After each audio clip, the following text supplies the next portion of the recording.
ও সাথী, তুমি এইখানে এসে বসে আছো? হ্যাঁ। তাই বাড়িতে যাও, আমি যাইতেছি একটু টিউশনি করা যাইতেছি।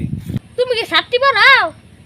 তো টিউশনি করালে খালি ওই মানুষের ছাত্র পড়া, আমি ছাত্রীও পড়াই, ছাত্রী দৌড়াই পড়াই। আমার টিউশনি করা লাগবে না, তোমার ছাত্রী পড়া লাগবে না। যদি খালি ছাত্র পড়া পাও তাহলে যাও।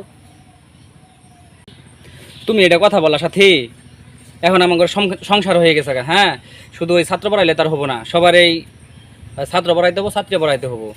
বুঝো নাই তুমি? আমি বলছি না না, ছাত্রী পড়ানো যাবো না। তুমি টেনশন করতেছো কেন? ছাত্রী পড়াইলে কি সমস্যাটা? ছাত্রী তো আমার মেয়ের মতো থাকবো, বোনের মতো থাকবো।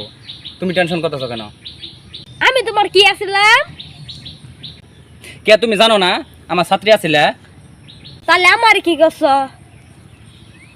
তোমার আবার কি করছি? তোমার আমি বিয়ে করছি। ওইটাই তো সমস্যাটা, ছাত্রী কোনো অভাবে পড়ানো যাবো না। তুমি এটা নিয়ে চিন্তা করে না তো। আমার এখন সংসার হয়ে গেছে, সামনে পোলাপান হবো, আমাদের ভবিষ্যতে চিন্তা ভাবনা আছে, আর টাকা পয়সা দরকার আছে। বুঝো না? চাকরি বাকরি তো নেই, আমি পড়ার লাগবো। আমি গেলাম, চিন্তা করে না। তুই গোলামের ফুল